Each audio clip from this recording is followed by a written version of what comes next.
No primeiro vídeo, aprendemos que João escreveu este livro para afirmar que Jesus é o Messias, o Filho de Deus, a personificação humana da Palavra de Deus e a presença gloriosa que veio revelar quem verdadeiramente é Deus. Em seguida, exploramos como João projetou a primeira metade do livro para demonstrar essa afirmação. Jesus realizou sinais milagrosos e fez enormes afirmações sobre si mesmo de que ele era a personificação de toda a história de Israel. Mas tudo isso gerou controvérsia e os líderes judeus confrontaram Jesus por todas essas alegações. O que culminou em Jesus sacrificando a sua própria vida por seu amigo Lázaro. Ao aproximar-se de Jerusalém para ressuscitá-lo dos mortos, Jesus selou seu destino. E assim, uma vez que o plano para assassinar Jesus é colocado em ação, chegamos à segunda metade do livro. A primeira parte foca inteiramente na última noite de Jesus e suas últimas palavras aos discípulos, enquanto ele tenta prepará-los para a sua morte. Jesus realiza esse ato chocante no jantar. Ele assume o papel de um servo comum, ajoelhando-se para lavar os seus pés sujos. Algo que, em sua cultura, um rabino superior jamais faria por seus discípulos. E Jesus diz que isso é um símbolo do seu propósito de vida, de revelar a verdadeira natureza de Deus como um ser de amor abnegado. E é também um símbolo do que Jesus está prestes a fazer ao se tornar um servo e abrir mão de sua vida para morrer pelos pecados do mundo. E assim, esse ato demonstra o maior mandamento para os seus discípulos, de que eles deveriam continuar amando uns aos outros como ele os amou. Atos de generosidade em amor devem ser a marca dos seguidores de Jesus. E isso é o que mostrará ao mundo quem Jesus é, e assim quem Deus é. Daqui em diante, Jesus entra em um discurso longo e fluente que é concluído com uma oração. E você verá que toda essa parte é unificada por alguns temas repetidos. Jesus continua dizendo que está indo embora, o que deixa os seus discípulos tristes. Mas Jesus diz que é por uma boa causa, pois isso significa que ele enviará o Espírito, também conhecido como o advogado.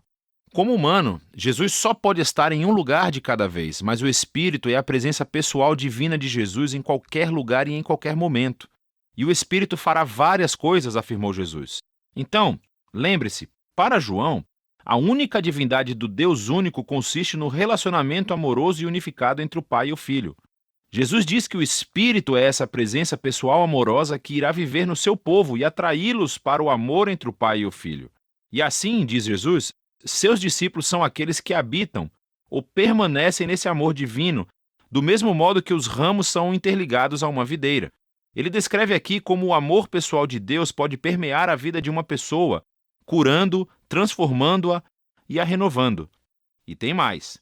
O Espírito também dará poder aos seguidores de Jesus para que possam levar adiante a sua missão no mundo, cumprindo o grande mandamento, que é amar os outros por meio de atos radicais de serviço. Além disso, Jesus também diz que a sua missão é dar testemunho da verdade e expor a maneira egoísta e pecaminosa que nós, humanos, tratamos uns aos outros e declarar que Deus salvou o mundo através dele porque o ama. Ele expôs uma nova maneira de tornar-se humano novamente. E, finalmente, Jesus prevê que haverá oposição. Assim como os líderes judeus o rejeitaram, os seus seguidores também serão perseguidos. Mas ele diz a eles para não terem medo, pois ele já conquistou ou venceu o mundo. O que Jesus quer dizer aqui com vitória?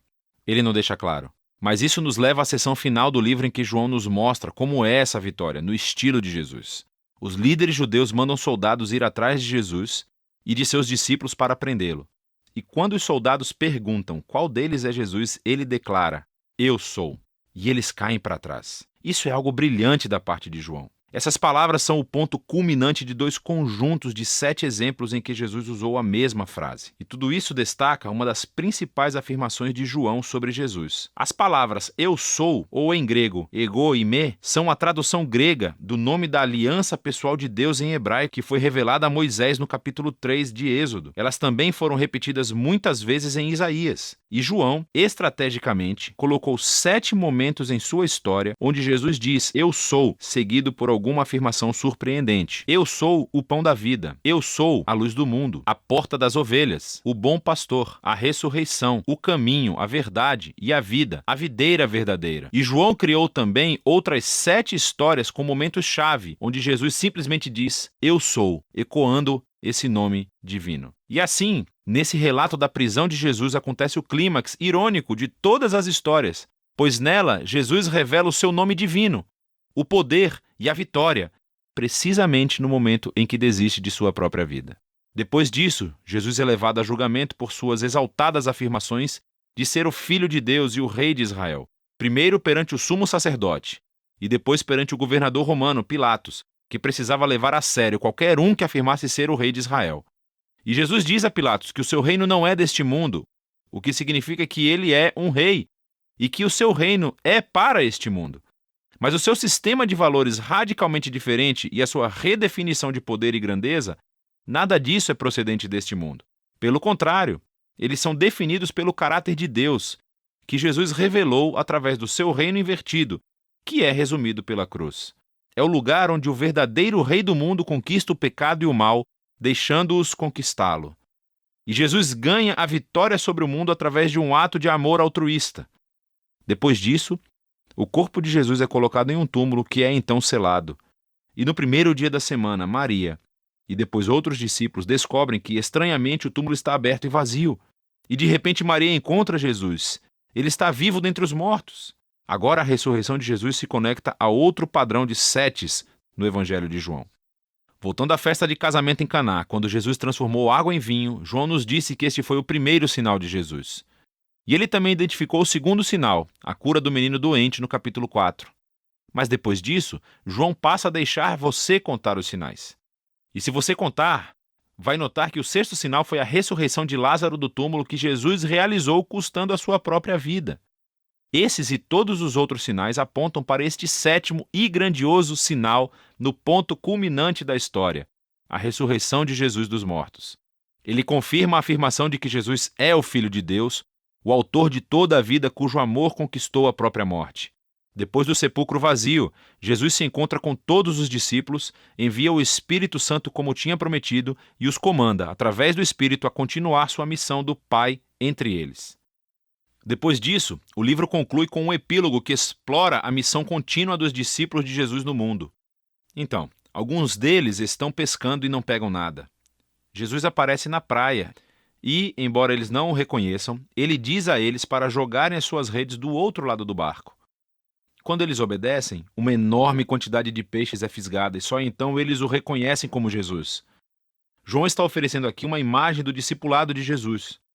Seus seguidores serão mais eficazes no mundo quando o foco não estiver no seu próprio trabalho, mas simplesmente em ouvir a voz de Jesus e obedecê-lo quando ele fala. É quando eles vão realmente vê-lo trabalhar em suas vidas. Depois disso, Jesus fala com Pedro e o coloca como um líder único no movimento de Jesus, indicando que um dia ele também irá entregar a sua vida. Mas em contraste com Pedro, os últimos momentos da história se concentram no autor deste evangelho, o discípulo a quem Jesus amava. E ao contrário de Pedro, o seu trabalho não foi liderar o movimento de Jesus, mas sim passar a sua longa vida testemunhando sobre Jesus para que outros possam acreditar nele. E isso é exatamente o que ele fez aqui, ao escrever essa incrível história sobre Jesus, o Messias, o Filho de Deus. E é disso que trata o Evangelho de João.